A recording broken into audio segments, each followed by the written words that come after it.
अयोध्या नगरी में एक महान और सत्यनिष्ठ राजा राज करते थे। उनका नाम था राजा हरिश्चंद्र। वे सूर्यवंश के प्रसिद्ध राजा थे। उनकी सबसे बड़ी विशेषता थी कभी झूठ ना बोलना और किसी भी हाल में वचन निभाना।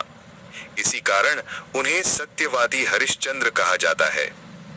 एक बार महर्षि विश्वामित्र ने सोचा कि ये देखना चाहिए कि हरिश्चंद्र का सत्य कितना अटल है।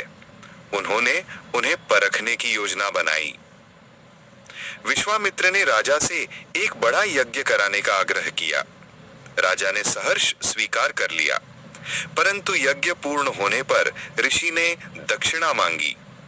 उन्होंने कहा, राजन, मुझे आपकी पूरी अयोध्या नगरी चाहिए।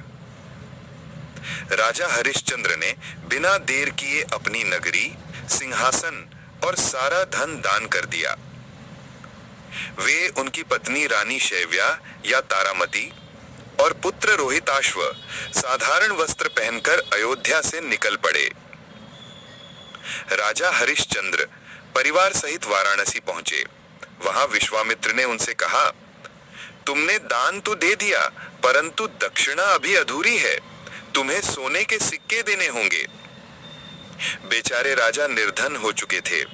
तब ऋषि ने कहा, जाओ, काम करके कमाओ और दक्षिणा चुकाओ। दुखी राजा ने काम की तलाश की। अंततः उन्हें शमशान घाट में चंडाल यानी डोम के यहाँ काम मिला। राजा हरिश्चंद्र वहां शव जलाने की फीस लेने लगे। रानी तारामती मजदूरी करके घर चलाती और पुत्र रोहिताश्व गौशाला में काम करने लगा। एक दिन अचानक उनके पुत्र रोहिताश्व को सांप ने काट लिया और उसकी मृत्यु हो गई। रानी रोती बिलखती हुई अपने बेटे के शव को लेकर शमशान पहुंची। वहां हरिश्चंद्र खड़े थे। उन्होंने पत्नी को पहचान कर भी कहा, शमशान की व्यवस्था का नियम है, बिना शुल्क चिता नहीं जल सकती। तुम पहले दक्षिणा दो।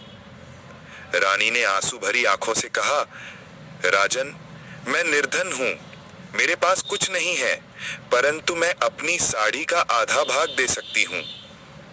इतना सुनकर राजा का हृदय विदीर्ण हो गया।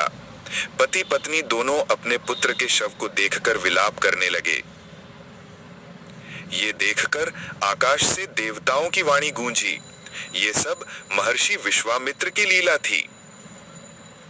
देवताओं ने प्रकट होकर कहा, राजन, तुमने हर परिस्थिति में सत्य और धर्म का पालन किया है। तुमने अपनी प्रतिज्ञा निभाई। यही तुम्हारी सबसे बड़ी परीक्षा थी। तुरंत ही उनका पुत्र जीवित हो गया। रानी को आशीर्वाद मिला और हरिश्चंद्र को फिर से अयोध्या का राज्य प्रदान किया गया। संदेश: राजा हरिश्चंद्र का जीवन हमें ये सिखाता है कि सत्य की राह कठिन होती है, परंतु अंत में जीत हमेशा सत्य की ही होती है।